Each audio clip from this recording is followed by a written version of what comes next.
तो अब हम करने वाले हैं प्रायोरिटी शेड्यूलिंग के क्वेश्चंस। तो प्रायोरिटी शेड्यूलिंग के दो वर्जन्स होते हैं। First of all pre-emptive version होता है और दूसरा होता है नॉन प्रीएम्प्टिव वर्जन। तो हम प्रीएम्प्टिव वर्जन पहले कर रहे हैं। तो इसमें क्वेश्चन कैसे दिया गया होगा, इसमें ऐसे दिया गया होगा कि हमें प्रोसेसेस दिए गए होंगे, उनका अराइवल टाइम दिया गया होगा, उनकी इस बार क्योंकि प्रायोरिटी सीपीयू शेड्यूलिंग है तो इसमें प्रायोरिटी भी दी गई होगी, और फिर हमें बर्स्ट टाइम भी दिया गया होगा। ठीक है, इतना सब कुछ हमें दिया जाएगा। एंड हमें फाइंड क्या करना है, completion time, turn around time, waiting time, response time and average TAT and average WT. तो हमें ये सब फाइंड करने होंगे और ये सब हमें दिए गए होंगे ऑलरेडी। तो प्रोसेसेस हमारे पास दिए गए हैं P1, P2, P3, P4, P5 and P6 and P7। इनका अराइवल टाइम है 0, 1, 3, 4, 5, 6, 10 एंड ऐसे ही इनका प्रायोरिटी दिया गया है 3, 4, 4, 5, 2, 6, 1 एंड बस टाइम है इसका 8, then 2, then 4, 1, 6, 5, 1। तो इतना सब कुछ दिया गया है। हमें क्वेश्चन मिलते ही फर्स्ट ऑफ ऑल हमारा चैलेंज रहता है कि हमें गैंट चार्ट इसका बनाना है। So how to make Gantt chart of priority scheduling preemptive version, वो आप देखेंगे। तो अपने गैंट चार्ट हमेशा 0 से शुरू होगा, ठीक है। और जब हमने देखा कि 0 था तब अराइव होकर सिर्फ P1 ही आया था, तो इसीलिए हमने P1 को रनिंग में डाल दिया। मतलब अराइव होकर अभी हमारे पास तो P1 ही है, पर जैसे ही हमने P1 को 1 सेकंड तक, 1 यूनिट तक रन कराया, मतलब 1 यूनिट तक हमने इसको रन करा दिया, तो हमने देखा अब 1 तक करा दिया है तो इसको हम काट के 7 लिख रहे हैं कि बस टाइम में से हमने 1 रन करा दिया तो बचा अभी 7 है, ठीक है। तो इसको हमने 1 तक जैसे रन कराया, हमने देखा अराइव होकर P2 भी आ गया, तो P2 भी है अब हमारे पास, ठीक। तो जैसे ही हमारे पास 2 आ जाते हैं तो कंपटीशन होगा। अब कंपटीशन में वही जीतेगा जिसकी प्रायोरिटी सबसे ज़्यादा होगी। प्रायोरिटी इसमें ऐसी दी गई है, lesser the number higher the priority. कहने का मतलब ये जो प्रायोरिटी दी गई है इसमें सबसे ज़्यादा छोटा जो नंबर होगा उसकी प्रायोरिटी सबसे हाई होगी। मतलब अगर इन सब में हम देखें तो सबसे ज़्यादा हाई प्रायोरिटी P7 की है, ठीक है। और जो सबसे बड़ा नंबर होगा यानी 6, इसकी प्रायोरिटी यानी इसकी लाइन ये जो है लास्ट में 6 में जाएगा, यानी इसकी जो प्रायोरिटी बहुत ही कम है इसीलिए पीछे है, ठीक।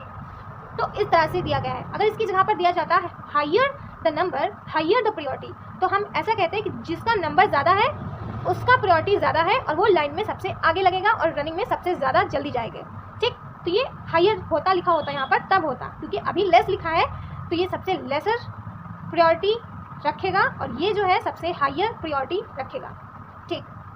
तो अब हमारे पास P1 और P2 है, तो जो कॉम्पिटिशन वो P1 और P2 में है। तो हमने देखा कि P1 जो है उसकी प्रायोरिटी 3 है और P2 की प्रायोरिटी 4 है। तो अगर अब इन दोनों में से देखें तो सबसे हाई प्रायोरिटी किसकी है, हाई प्रायोरिटी सबसे ज़्यादा 3 की है। जितना छोटा नंबर उतना ज़्यादा हाई प्रायोरिटी। तो 4 और 3 में से 3 छोटा है, यानी कि इसकी प्रायोरिटी हाई है, यानी कि P1 फिर से रनिंग में जाएगा और हमने P1 को फिर से रनिंग में भेज दिया। अब जैसे ही इसको 1 यूनिट तक हमने रन कराया, ये 1 यूनिट तक रन हुआ ही था, यानी ये 2 तक बढ़ा ही था कि हमने देखा यस अभी तो कोई नहीं आया है, मतलब हम इसको अभी और रनिंग करा सकते हैं। तो हमने अभी P1 को और रनिंग कराया 3 तक, तो ये कट के यहाँ पे एक और यूनिट रन किया है तो ये 5 हो जाएगा, ठीक। तो जब तक हमने इस P1 को 3 तक रन कराया तब तक हमने देखा कि अब जो है अराइवल टाइम 3 तक P3 भी आ गया। तो अब कंपटीशन में P3 भी है। तो अब हमारे पास 3 प्रोसेसेस हैं, तो तीनों में से अब कौन जाएगा रनिंग में, जिसकी प्रायोरिटी सबसे हाई होगी। तो अब चेक करेंगे, तो यहाँ पे हमने चेक किया कि इनकी प्रायोरिटी है 3, 4, 4। हाई प्रायोरिटी उसकी होगी जिसका नंबर कम होगा। तो नंबर अभी भी हमारा P1 का ही कम है, तो हम इसीलिए P1 को फिर से रनिंग में डाल देंगे, क्योंकि जितना कम नंबर उतनी हाई प्रायोरिटी और जितनी हाई प्रायोरिटी वही सबसे पहले जाएगा। तो P1 जो है हमारा पहले ही चला गया। एंड जब हमने इसको फिर से 1 यूनिट रन कराया ही था कि P4 भी हमारे पास आ गया। तो अब कंपटीशन में P4 भी है, ठीक है। अब इन चारों में से कैसे तय करें कि कौन सा पहले जाएगा, वो पहले जाएगा जिसकी प्रायोरिटी हाई होगी। तो हम चेक करेंगे अब यहाँ पर 3, 4, 5 में से कौन बड़ा है, बड़ा 5 है, but lesser the number higher the priority. तो प्रायोरिटी के हिसाब से अभी भी P1 जो है हाई प्रायोरिटी रखता है, इसीलिए P1 फिर से रनिंग में जाएगा। तो जब P1 फिर से रनिंग में जाएगा तो हमने देखा कि वो 5 यूनिट तक रन हो चुका है, मतलब वो अब जो है 3 ही बचा उसका, क्योंकि हमने उसको 5 बार रन करा लिया है। तो 8 में से 5 माइनस कर दिया तो 3 बचा, ठीक है। तो अभी उसके पास 3 का ही बस टाइम बचा हुआ है। तो हमने इसको जब 5 तक रन कराया तब हमने देखा कि P5 भी लाइन लगाकर आ गया। तो अभी हमारे पास P5 भी है, ठीक। तो अब इन सारे प्रोसेसेस में से कौन सा जाए रनिंग में, तो अब हम इन सारी की प्रायोरिटी देखेंगे। तो हमने फिर से इसमें प्रायोरिटी चेक की यहाँ तक, ठीक है। तो अब इसमें सबसे छोटा नंबर कौन सा है? 3 4 4 5 2, सबसे छोटा 2 है। जो सबसे छोटा होता है उसकी प्रायोरिटी सबसे हाई होती है, यानी इसकी प्रायोरिटी सबसे हाई है, तो जिसकी हाई प्रायोरिटी है चुपचाप उसको यहाँ पर रख देंगे। तो इस P5 की प्रायोरिटी हाई थी, इसलिए हम P5 को यहाँ ले आए। अब जैसे ही इस P5 को 1 सेकेंड तक रन कराएंगे, मतलब 1 यूनिट तक रन कराएंगे, तो हमने देखा कि अब P6 भी लाइन में आ गया। अब P6 भी लाइन में आ गया, तो अब कौन जाए रनिंग कराने? तो अब कौन जाए रनिंग में? तो अब हम फिर से इन सारे प्रोसेसेस में देखेंगे सबसे हाई प्रायोरिटी किसकी है। तो अब यहाँ तक चेक होगा। तो हमने यहाँ पर देखा कि अभी भी सबसे हाई प्रायोरिटी जो है वो 2 की रहेगी, क्योंकि lesser the number higher the priority, सबसे छोटा नंबर अभी तक का तो 2 ही है, तो इसकी यानी P5 की प्रायोरिटी अभी भी ज़्यादा है, तो इसको हम फिर से रनिंग में भेजेंगे। तो अब हम इसको फिर से रनिंग में भेजेंगे, और अब हमने देखा कि इसको हम फ्रीली 4 यूनिट तक रनिंग में भेज सकते हैं। क्यों? क्योंकि अभी 4 यूनिट तक कोई नहीं आएगा, मतलब 6 7 8 9 10 तक इसको हम रन करा सकते हैं, ठीक है। तो हम इस P5 को 10 तक रन कराएंगे, मतलब ये कितनी यूनिट रन कर चुका होगा? 6 से 10, यानी कि 4 यूनिट रन कर चुका होगा, यानी अभी इसके पास सिर्फ एक बर्स्ट टाइम बचा हुआ है, ठीक। तो P5 को हमने 10 तक रन कराया। अब जैसे ही हमने P5 को 10 तक रन कराया, हमने देखा कि P7 भी जो है वो लाइन में आ गया। तो अब P7 को जो लाइन में आ गया है, अब इन सब में अब कौन जाए रनिंग में? तो इन सब को अब हम देखेंगे कि किसकी प्रायोरिटी सबसे हाई है। तो हमने इन पूरे रो में देखा सबसे हाई प्रायोरिटी तो अब P7 की है, तो इसीलिए सबसे पहले तो इसी को रनिंग में भेज देंगे। तो जैसे ही इसको हमने 1 यूनिट तक रन कराया, तो इसके पास ख़त्म इसका काम, है ना। तो ये P7 जो है ख़त्म। नाउ कंपटीशन फिर से इन्हीं में है। तो इनमें अगर हम दोबारा देखें कि किसकी प्रायोरिटी सबसे हाई है, तो प्रायोरिटी P5 की अभी भी सबसे हाई है, तो इसको हम फिर से 1 यूनिट तक रन कराएंगे, यानी 12 तक जब P5 को रन कराएंगे तो ये भी खत्म हो जाएगा। तो P5 भी जो है लाइन से खत्म। अब क्या बचा? 3 4 4 5 एंड 6। तो इनमें से अब सबसे छोटा कौन है? तो P1 छोटा है। देखो, जिसका नंबर छोटा उसकी हाई प्रायोरिटी, तो हाई प्रायोरिटी P1 की हुई, तो इसलिए हम फिर से P1 को डाल देंगे, और अब हम P1 को पूरा 3 यूनिट तक रन कराएंगे, यानी 15 तक रन कराएंगे और इसका काम खत्म कर देंगे। डन। नाउ हमारे पास बचे हुए हैं P2, P3, P4 and P6। 4 4 5 6। अब 4 4 5 6 में से सबसे छोटी प्रायोरिटी, मतलब सबसे बड़ी प्रायोरिटी किसकी होगी? जिसका नंबर छोटा होगा। तो नंबर 2 लोगों का छोटा है, 4 4। तो नंबर इन लोगों का छोटा है, यानी कि प्रायोरिटी इन लोगों की हाई है। तो आप कैसे तय करें? दोनों की तो सेम प्रायोरिटी हो गई इस समय पर। तो जब ये नंबर सेम हो जाए, प्रायोरिटी सेम हो जाए, तब हम देखते हैं कि सबसे पहले आया कौन था। तो आने वाला सबसे पहले P2 था, इसीलिए हम सबसे पहले P2 को रनिंग में डाल देंगे। जैसे ही P2 को हम 2 यूनिट तक रन कराएंगे, वैसे ही इसका काम खत्म हो जाएगा, यानी इसके जस्ट बाद P3 रन करेगा, क्योंकि वो था लाइन में। तो P3 भी हम जैसे ही उसको 4 यूनिट तक रन कराएंगे, तो वो भी खत्म हो जाएगा। तो इस तरह से P2 एंड P3 भी फिनिश हो गए। अब P4 एंड P6 में कंपटीशन है। तो P4 का जो प्रायोरिटी है वो 5 है, और P6 का प्रायोरिटी 6 है। तो सबसे हाई प्रायोरिटी किसकी है? P4 की। Lesser the number higher the priority. तो अब हम P4 को रनिंग में डाल देंगे, और इसको हम जैसे ही 1 यूनिट तक रन कराएंगे, इसका भी काम खत्म हो जाएगा, यानी P4 का भी काम खत्म हो गया। अब बचा क्या? बचा P6 है, तो हम P6 को यहाँ पे रनिंग में डाल देंगे, और P6 को 5 यूनिट चाहिए था, यानी कि 22 + 5 यानी कि 27 तक इसको भी रन करा के इसका भी काम खत्म हो जाएगा। ना इस तरह से बनता है Gantt chart of the pre-emptive priority scheduling.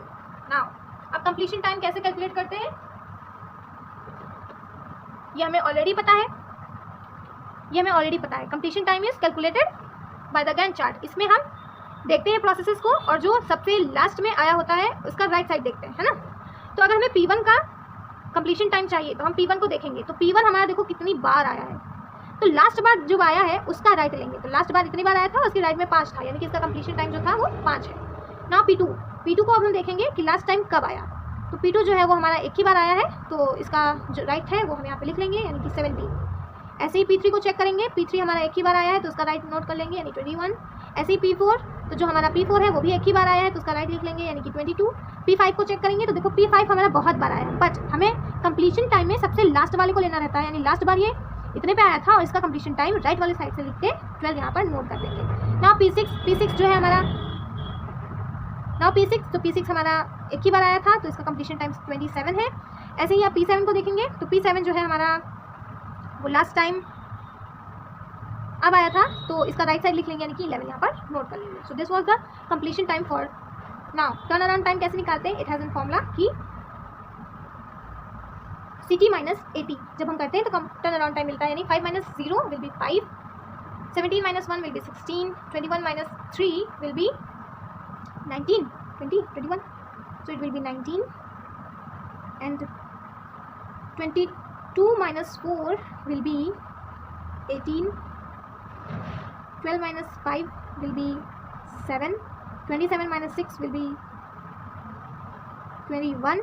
11 minus 10 will be 1. So this was the turnaround time. Now comes, here was a mistake. देखो P1 का completion time क्या होगा? P1 का completion time, P1 जो है लास्ट बार यहाँ पे आया है, इसका राइट लिखेंगे, यानी कि P1 का completion time 15 था, और जब 15 से 0 माइनस करेंगे तो turnaround time 15 आएगा. So now WT क्या होगा? 15. WT is equals to turnaround time minus burst time. तो 15 minus 8 will be 7. 16 minus 2 will be 14. 19 minus 4 will be 15. 18 minus 1 will be 17. 7 minus 6 will be 1. 21 minus 5 will be 16. And 1 minus 1 will be 0. So this was the waiting time. Now what's the response time? Response time में सबसे आगे वाले को देखते हैं कि सबसे पहले कौन आया था. तो इसलिए P1 का अगर रिस्पॉन्स टाइम चाहिए तो हम P1 को सर्च करेंगे. P1 को सर्च किया, सबसे पहले P1 यहाँ पर आया था और इसका लेफ्ट साइड 0 है. इसके अराइवल टाइम से इस 0 को माइनस करेंगे तो 0 माइनस 0 विल बी 0. नाउ ऐसे ही P2 को सर्च करेंगे. P2 को हमने सर्च किया, P2 का जो लेफ्ट साइड है उससे उसका अराइवल टाइम माइनस कर देंगे, यानी 15 minus 1 will be 14. Now comes P3 का अराइवल टाइम. तो P3 को आप सर्च करेंगे तो P3 हमारा यहाँ है और P3 के लेफ्ट में 17 है, तो 17 minus 3 will be 14. Now again P4. तो P4 को सर्च करेंगे तो पहली बार P4 कब आया वो सर्च करना रहता है, तो हमारा पहली बार अभी आ गया, तो ये होगा 21 माइनस 4 मीन्स 17. ऐसे ही P5 को सर्च करेंगे तो P5 हमारा हमने देखा कि बहुत बार आया है, 1 2 3 बार आया, तो हम सबसे पहली बार वाले को लेंगे और उसका लेफ्ट लिखेंगे, यानी कि 5. तो P5 का अराइवल टाइम से उसको माइनस करेंगे तो 5 minus 5 will B 0. Now comes P6. तो P6 को सर्च करेंगे तो P6 ये रहा. P6 का लेफ्ट साइड उठाएंगे और फिर 6 को उससे माइनस करेंगे उसका अराइवल टाइम. तो जब 22 से 6 माइनस किया देन आंसर आया कि 3. नाउ P7 को देखेंगे तो P7 जो है हमारा सबसे फर्स्ट टाइम यहाँ पे आया था, इसका अराइवल टाइम से इसको माइनस कर देंगे, यानी 10 minus 10 will B 0. So this was the response time. Now average TAT and average WT ऐसे निकालते हैं कि TAT का पूरा टोटल ले लो, उसका जो आंसर आए, WT का टोटल ले लो, उसका जो आंसर आए, एंड जो नंबर ऑफ प्रोसेसेस है, नंबर ऑफ प्रोसेसेस 1 2 3 4 5 6 7 है. ठीक, तो जो भी टोटल आएगा तो इसका एवरेज TAT जो है वो total of TAT upon number of processes, यानी कि इस केस में 7 है तो वो नोट आंसर हो जाएगा. एंड ऐसे ही एवरेज WT जो होगा वो WT का total sum divided by the total number of processes. तो इस तरह से average TAT and average WT भी आ जाएगा. शेड्यूलिंग का नॉन प्रीएम्प्टिव वर्जन.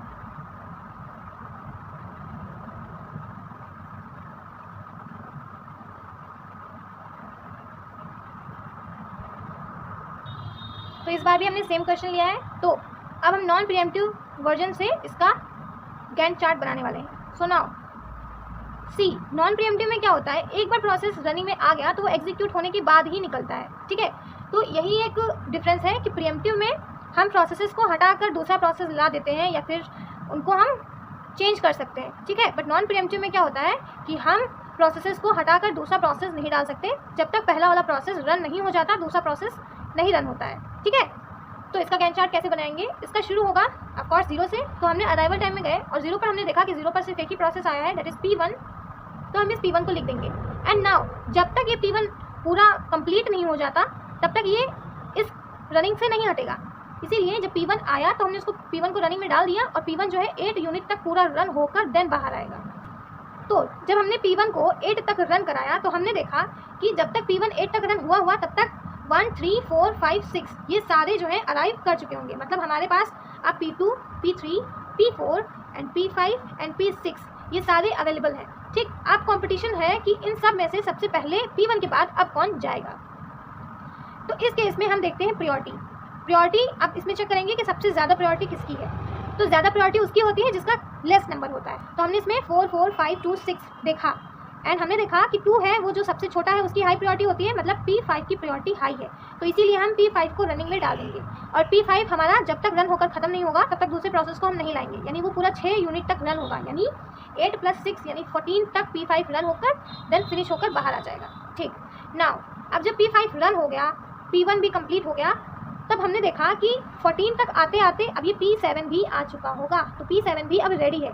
तो अब इनमें से कौन जाए रनिंग में, P5 के बाद इनमें से अब कौन जाएगा रनिंग में, तो ये अगेन कौन डिसाइड करेगा, उसकी प्रायोरिटी।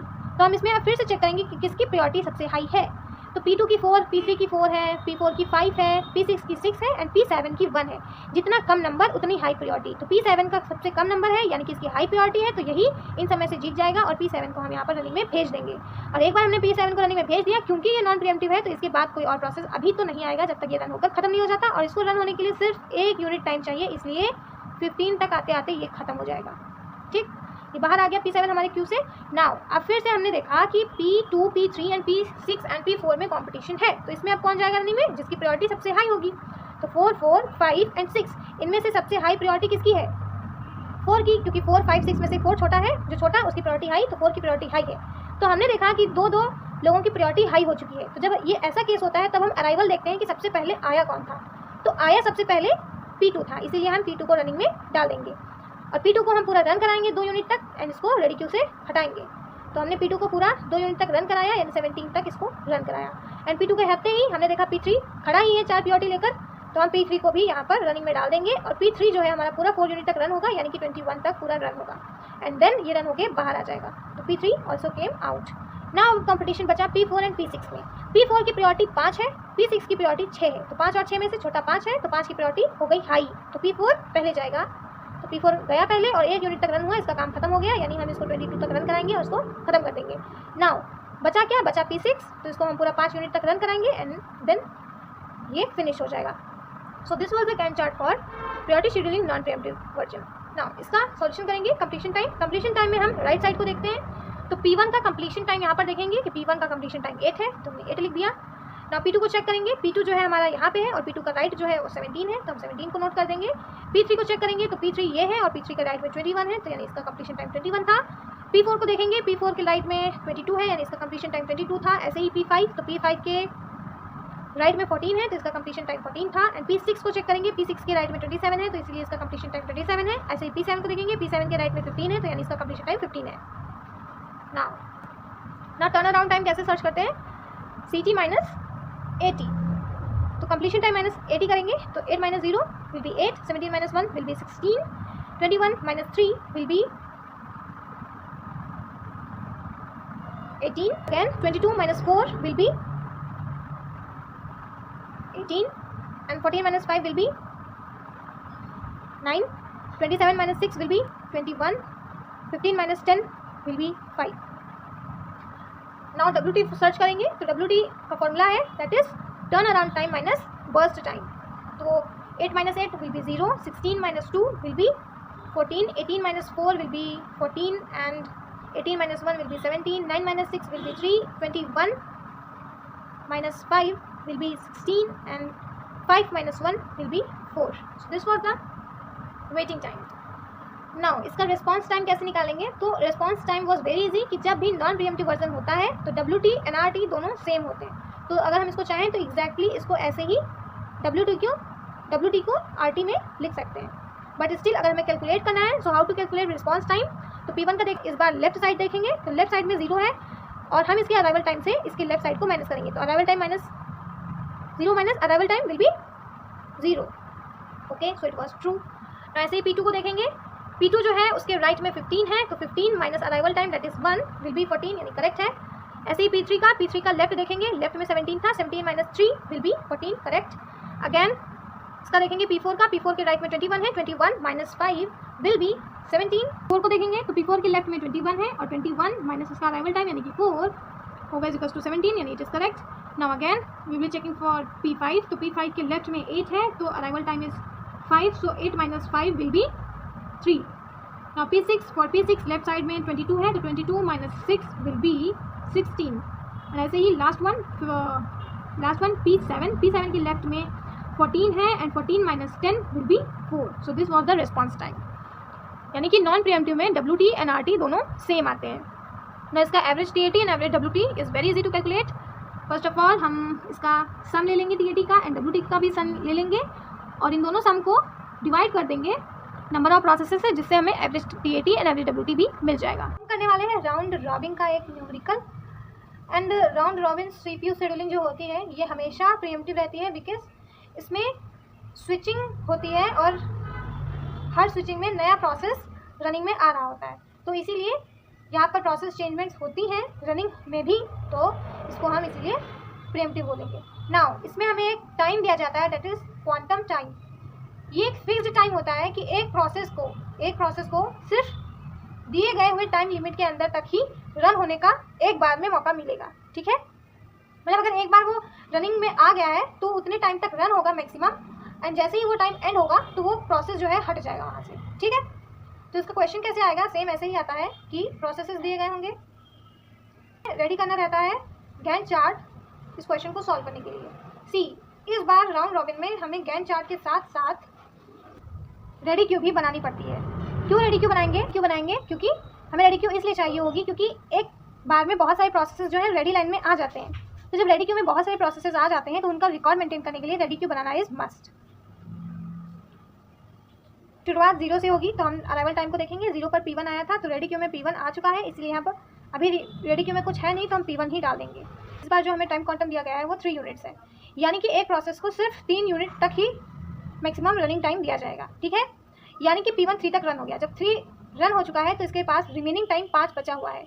नाउ जैसे ही वो 3 तक रन होगा, हमने देखा कि P3 भी रेडी क्यू में आ चुका होगा। अभी P1 हमारा फिनिश नहीं हुआ है, तो जब तक P3 रन होगा तुरंत P1 भी जो है यहाँ फिर से आ जाएगा, ठीक है।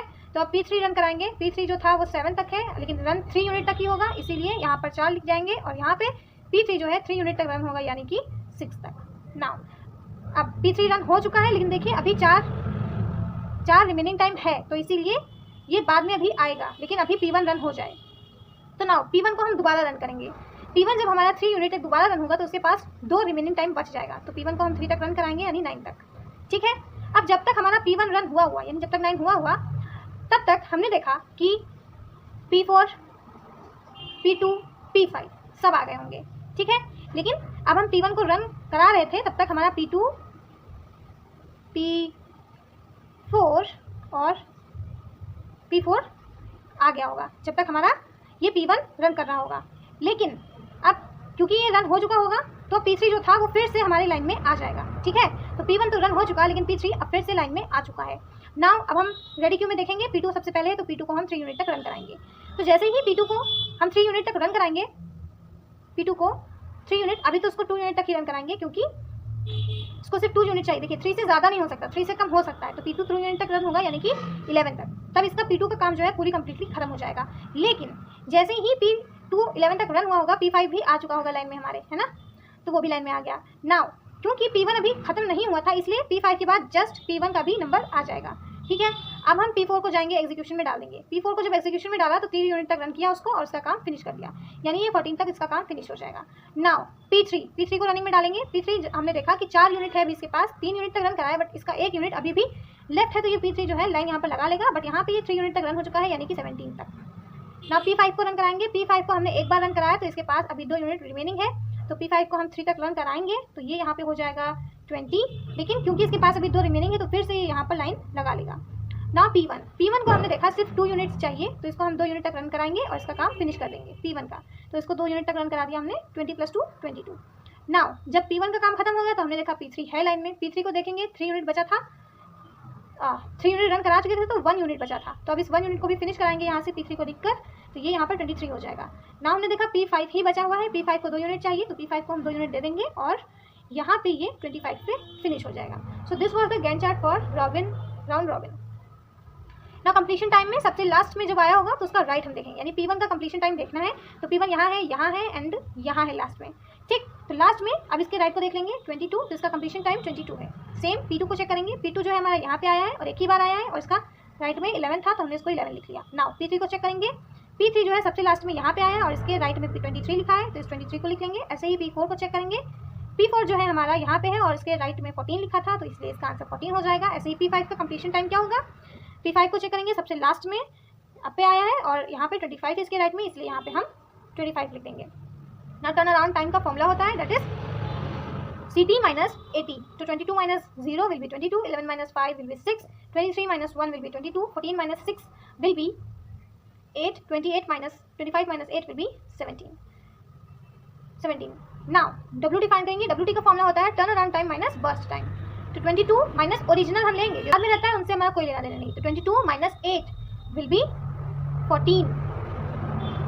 ऐसे ही 6 minus 2 will be 4, 22 minus 7 will be 15, 8 minus 3 will be 5 and 17 minus 5 will B 12। अब रिस्पॉन्स टाइम देखेंगे। रिस्पॉन्स टाइम इस तरह से कैलकुलेट होता है कि पहली बार जब भी आया होगा उसका लेफ्ट चेक करेंगे। तो अगर हमें P1 का रिस्पॉन्स टाइम चाहिए तो P1 पहली बार अब आया था, इसका लेफ्ट में 0 है। इस 0 को उठाकर हम इसके अराइवल टाइम को उठाएंगे और इस 0 से उसके अराइवल टाइम को माइनस करेंगे। तो 0 से 0 गया, 0 बचा। ऐसे ही P2 को सर्च करेंगे। P2 जो है सबसे पहले यहाँ आया था, इसके लेफ्ट में 9 है, 9 से माइनस करेंगे 5 को, तो यहाँ पे 4 बचा। ऐसे ही P3 को देखेंगे। सबसे पहले P3 यहाँ लिखा था और इसके लेफ्ट में 3 है, तो 3 माइनस 1 विल बी 2। ऐसे ही P4 को चेक करेंगे। P4 को चेक किया, इसका लेफ्ट में 11 था, सबसे पहले वाले P4 को 11 था, 11 से 6 जाएगा तो 5 बचेगा। ऐसे ही P5 सर्च करेंगे। P5 सबसे पहले यहीं पे आया है और इसके लेफ्ट में 23 है, 23 माइनस 8 जब करेंगे तब इसका आंसर आएगा 9।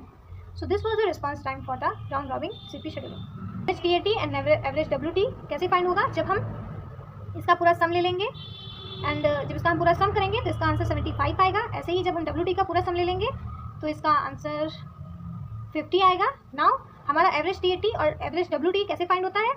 फॉर एवरेज TAT हम टोटल को डिवाइड कर देते हैं नंबर ऑफ प्रोसेस से। तो नंबर ऑफ प्रोसेस 5 है, यानी 75 divided by 5, so it will be 15। ऐसे ही एवरेज WT देखेंगे। सो एवरेज WT, सो WT का टोटल 50 था, 5 है तो 5 और इसका आंसर 10 आ जाएगा। So this was the numerical for round robin. So here the unit 2 finally ends.